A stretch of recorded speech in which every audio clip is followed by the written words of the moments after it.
1, 2, 3. The time has come, you guys. Thoughts at 30, episode 1. The podcast that's all about the ups, the downs, the twists, and the turns of navigating through your 30s. I'm your host, Lili Sandoval. I'm a 31-year-old that is thriving. I live on my own, and I'm living such a happy life. And with me, I have my co-host. Hi, I'm Heather Gandhi, recently married, and I am 31 years old. I live the corporate life, but I love hanging out on the weekends and just living life. I love to do that too, and we sometimes hang out together. So we thought that maybe bringing two different perspectives would teach you guys something, or at least give you guys a community of where you guys can come and listen to us just blabber about being 30.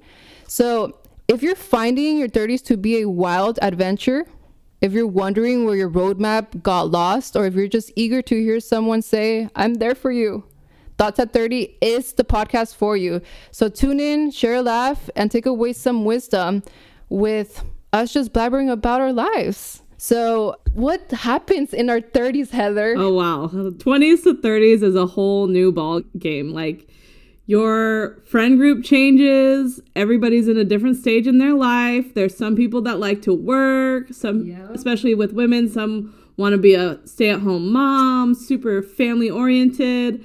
There's some people trying to navigate their dating life, which online dating is super popular right now. I know you're kind of going through some online dating. What are your thoughts about that right now? I officially live in the app. Okay, like I'm on it every single second, but I go through my seasons. Okay, so I think like in my 20s, I was trying to push everything towards marriage.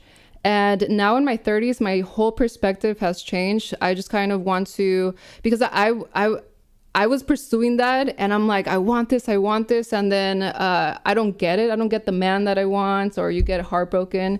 And now I'm just like, nope, I'm going to stay single and get to know myself. But everybody goes through things so much more different. Yeah, I know people that have met a guy and are engaged within 2 months. And I'm like, wow, you guys are crazy. Or you have people that are dating men with kids, which is you have to not only think about being a wife, but also a stepmom. So everybody's circumstances are different. Everybody's looking for something different. It's not like how it was when we were dating in our 20s and in college, and we're all in college studying. Now everybody has gone on their different paths in life. Yeah, I definitely see that, especially on my end, my perspective, the dating world. When I'm going on dates, Heather, and they're like 37 to or older, I go up to maybe 45 on my Tinder age gap. And I have to be careful with that. It has to be like, I have to ask in the beginning, are you married? Do you have kids? Like, what's your life like before I go out? Those are really important questions. And honestly, like, I'm not trying to bash on people with kids, but like, I live such a different, I don't know, like, I mean, everybody's different. Some people are very patient. For me, my lifestyle, I haven't experienced that. So right now I haven't even traveled. So I want to focus more in that direction. Yeah. And bless you guys. Bless all those dads out there that are dating. So about the travel, I actually have a interesting story for you. I don't know. Gosh. Everybody has their different viewpoints. I have a really good friend that is recently married, but wants to travel before she has kids and has a family. But the problem is it okay to travel when you're married without your husband? Some people frown upon it. I think, if you have the trust levels there, it should be okay if both parties agree. Yeah, okay. I don't think there's a accurate definition or answer for that. I think as long as those couple people communicate, it can be different to everybody. So if for some people are more insecure or more jealous, or I don't know, they just maybe they have health issues. They don't want to get too separated from their spouse or whatever to go traveling. Then if you communicated and your partner's okay with it, then at least you guys communicated. But then there's other people that are definitely okay. I've had people like to my Tinder dates, I ask them, are you okay with me going out to parties or whatever? Yeah, have fun. Like, just check up on me. Maybe to seem like they're okay with it. But like, it also shows that you have a healthy relationship to the point, like a trust level is there if you're letting them travel or have a girls' night. I think that is a very key component in a healthy relationship, and just shows that you and your partner can still do what they want but not jeopardize their relationship. Absolutely. Yeah, I think it's actually very healthy to have some sort of boundaries. And again, communication is so much key. Like, that's this interaction between two people. That's like the only way to say something to one another is communicating. That's why people have so many problems. Yeah. So if you guys have that security, or not even, what I was going to is a balance of being with your partner. And some it gets hard because sometimes you live with them. I've lived with several boyfriends where I'm just like, get the hell away from me. And it's good to have a balance of like being there together, sharing each other's moments so you guys can experience more and grow. And then the other one is being apart so that you guys can miss each other and be like thinking about them and, you know, doing all that. I think it's really important to like have a little time apart just to be like, wow, I really want to be with my husband or my man. You know, girl time was cool, bachelorette party was cool, but I'm ready to go home and go to my man. I think I got over that. Well, everybody's different, but my 30s, I'm like, I have that, the ticking, I want to call it the ticking time clock, but it's not labeled that. Like an explosion is going to happen at 35, but I keep hearing 35 is the year where 20% chance of getting pregnant, and I was like, I gotta go, the time clock. And it's horrible. So, well, yeah, especially if you want kids. I know that, you know, you only have limited eggs for a certain age. Like, the men's age doesn't matter. Like, who was that? Robert De Janeiro or something that had a kid with like a 20-something-year-old, and he's 80. And I was like, see, men could have kids at any age, but us women were like, fuck, it's 30.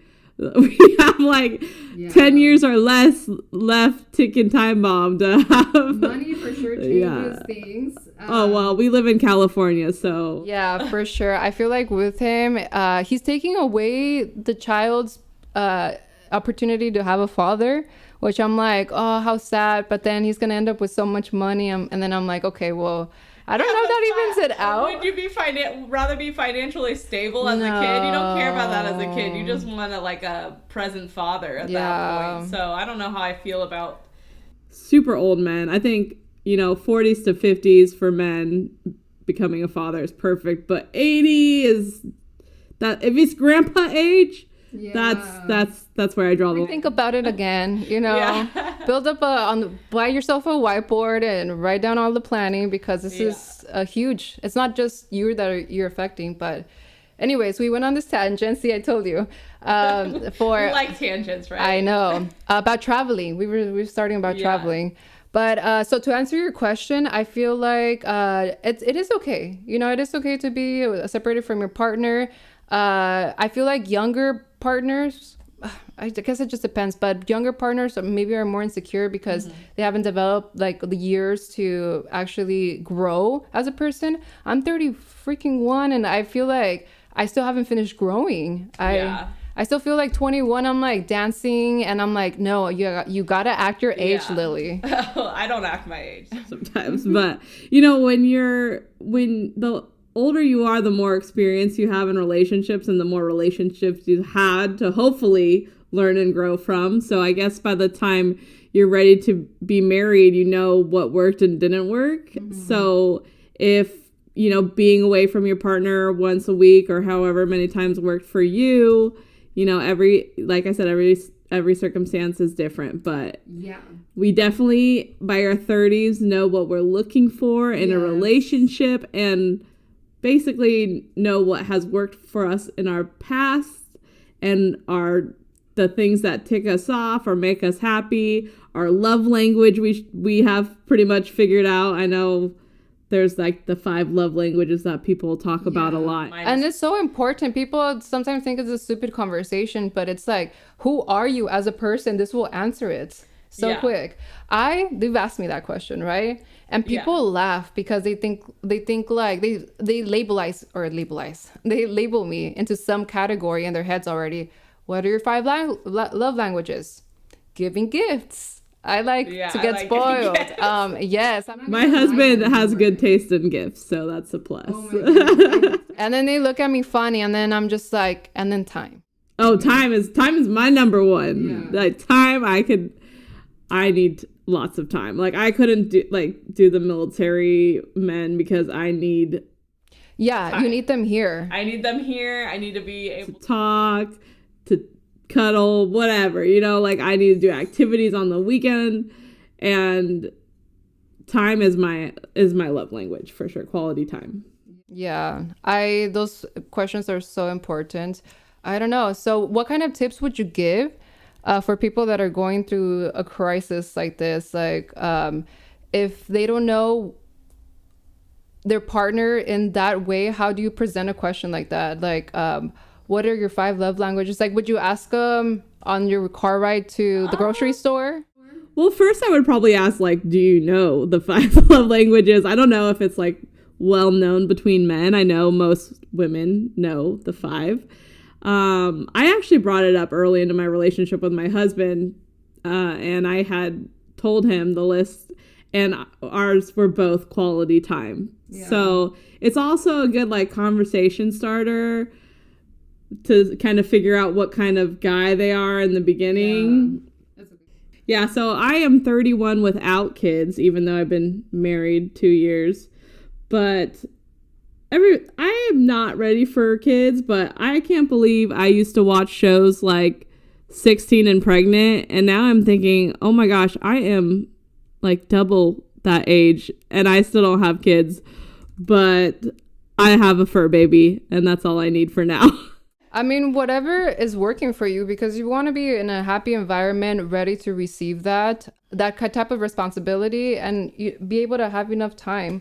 But at 30, for sure, if even if you have babies or if you don't, that's a time where you got to check where you are at life. And if you don't know what you like to do, or who do you like to spend your time with, then that's a problem. You need to take time to prioritize that, because if you don't know what you want in life, in the romantic relationship, with your family, and all types of your relationships, you got to take a step back, figure it out, and because if you love yourself, you'll be able to give that love. Well, that's also what I would say to people that just jump from relationship to relationship. If they don't know, take a moment to realize, who you are, what you want, do some self-reflecting. It's not all about being with somebody all the time. It's also about being yourself and learning who you are as an individual. Yeah, and it's okay to be this is why we have this podcast, because we want to make it okay to be 30 years old or higher at any age. It's a beautiful thing. You gain experience. I know sometimes the physical attributes, they don't stay with you as long as you want. Me, my metabolism didn't stay with me. My white hairs are just coming like crazy. I need to start dyeing my hair. And 30 is like surprises you. You just have to be ready for it. And by that time, hopefully you're self-aware in your environment and in your romantic relationships. And also talking about being 30 and our changes, what is your thoughts on Botox in your 30s? I think it's a wonderful idea if you care about if your physicality brings you confidence. I think it's a wonderful idea. Would I get some? Is the real question. Abso-freaking-lutely. I'm about to. I'm getting those what do they call crow's feet on the side? I have no idea. I just know Botox is Botox, and I'm gonna get it soon because it's preventative. Yeah, it is definitely. I know, like my skin. You probably will age better than me, but I know I'm starting to. The sun and the age is starting to get to me. So. Oh, girl, we're the same age here. We're both 31. We're both beautiful. We just all look a little different. And I think I would never go back into like being 20. And at that age, never. I would stay. Yeah, that's why they say 30 and thriving. We have more money now, hopefully. We have our stuff together. Some of us have probably narrowed down our friend group to more quality friends over time. Like 20s, you have a lot of friends, and then the ones that stick with you from your 20s are definitely your close, good quality friends. Oh, yeah. And like I said, it's okay to be at any point in your life. I only have you as a friend right now. And that's okay too. Like, to even not be married, it's okay. To be married, it's okay. To have 2-3 kids, it's okay to be that, because everybody has different experiences. And there's like a bajillion, I don't know the exact number, like 5 billion people in this world, and there's 5 whatever different ways to be a person. Yeah. Everybody has their own paths. We're just trying to figure out what our 30s are going to look like, what they're going to bring. And try to find somebody that compliments you, that you're not rushing into it just because you think you have a certain deadline. Actually look into their soul and see, like, when they're getting mad, if you're able to be a stable person with them, when they're happy, when they're sad. You don't want 6 years down the relationship, you not live with them, and then all of a sudden you choose on year 7 to go live with them, and the crazy comes out of this girl that maybe does. I mean, maybe I'm talking about myself. The craziness comes out, and no makeup. Yeah, like, I know my parents come from like a more Christian background, like hardcore Christian. And they were like, oh, you can't live with your boyfriend or, a man before you're married. But, times have changed. It definitely has changed. It's expensive to live on your own and not with your parents. Yeah. So sometimes people do want to move in with their boyfriend or serious boyfriend. And that is kind of like a social norm now, because you do want to test the waters, see what it's like living with them. And, are they clean?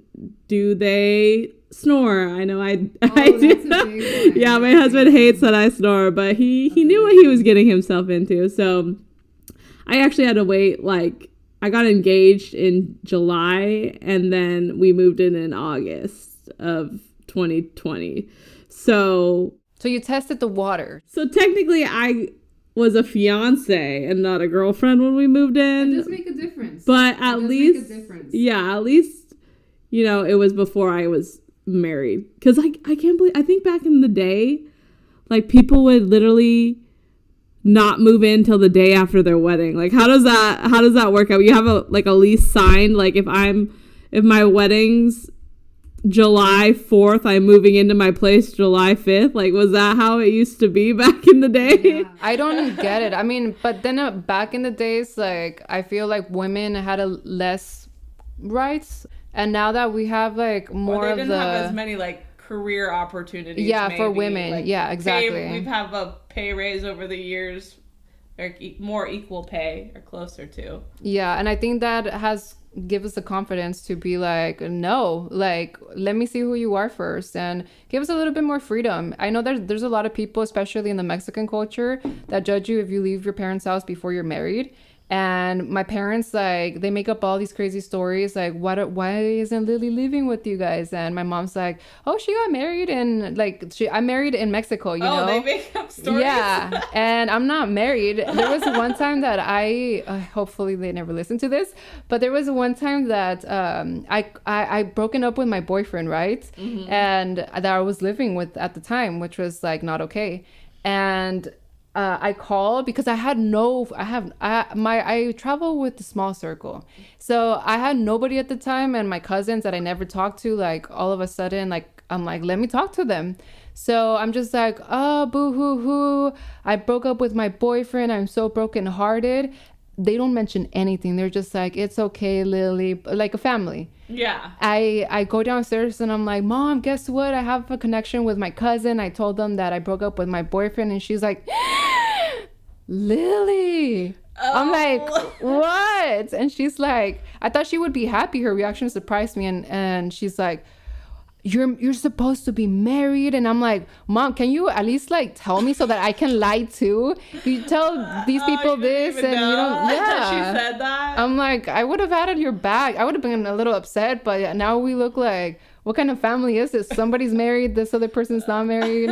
It's like a dysfunctional family. Oh yeah, everybody has a different family dynamic, but that is definitely funny that she fabricates your life to the rest of your family and says you're married. Yeah.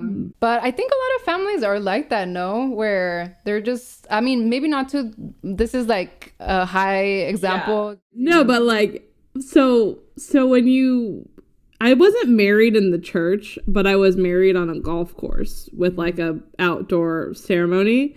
And my parents had this pastor that they wanted to like get us married, like a pastor for the ceremony from their church. So I was like, okay, I'll go meet this pastor that I barely know. But we went to El Torito, which I don't know if that's like a normal meeting spot, but we had like bought him dinner and sat with him. And he literally pointed at me and said that I was a sinner and that it was bad to live with somebody before you were married. And I was like thinking, oh my gosh, what year is this? Like, why is he like Christian shaming me? I don't know what it was. He told me I was a sinner. How did you react? Oh my gosh, I was like mortified. I was like, I can't believe this guy is accusing me of being a bad Christian. Like, I don't say like all Christians are bad. This is just like an extreme example of what had happened to me. But I've had lots of nice pastors in the past, but I didn't really know this one. I didn't really have a really close relationship or anything with this pastor. And so I was kind of caught off guard because I didn't know what I was getting myself into. So at the end of the day, we didn't go with him, which I'm not sure if my parents were bummed about that, but I had actually used my brother-in-law, who's an ordained minister and went to like Bible college. So I had a family of my brother-in-law marry us instead. So it all worked out.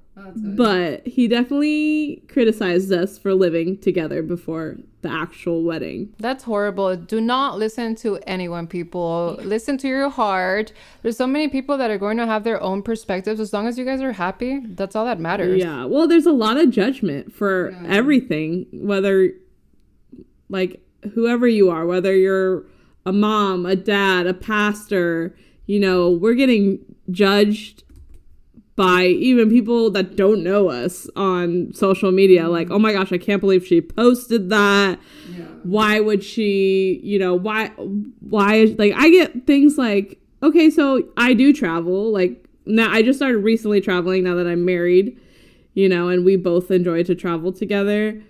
But I've had somebody post a comment on my picture that said, oh, do you guys even ever work? Like, I work 40 hours a week for 5 years. And honestly, it's not even something that they should be asking you. It's like, how terrible would it feel if they were asked the same question? Like, that's something personal. Ask me if I'm happy. Ask me. Yeah, that's just like, no, it comes out of jealousy. Like, it's like judgment and jealousy. Like, why can't you just be happy for people? Mm-hmm. Like, why can't you be happy that I'm on a beach in Thailand? Mm-hmm. Why do you have to be like, oh, she's not working? Like, well, I don't live to work. I work to live. That's what I always tell people. Like, I work hard, play hard. I am in the office probably thinking about the beach, but I'm still there so that I do take my vacation time. Like, I don't know how people don't take their vacation time. Like, you just need that break. Yeah, no, I definitely get that. So at 30, things change, you guys. And we keep reiterating that it's okay what your guys are going through. Communicate. I think that's tip number 1 before we close you guys out. Communicate. And what other tip? Travel, yes. But communicate if you're going to travel, who you're going to travel with. And then also, it's okay to live with somebody before you're married. Yes. Don't let people judge you, even if you're super religious. You know, we live in a different time where, and especially at 30, you do what you want.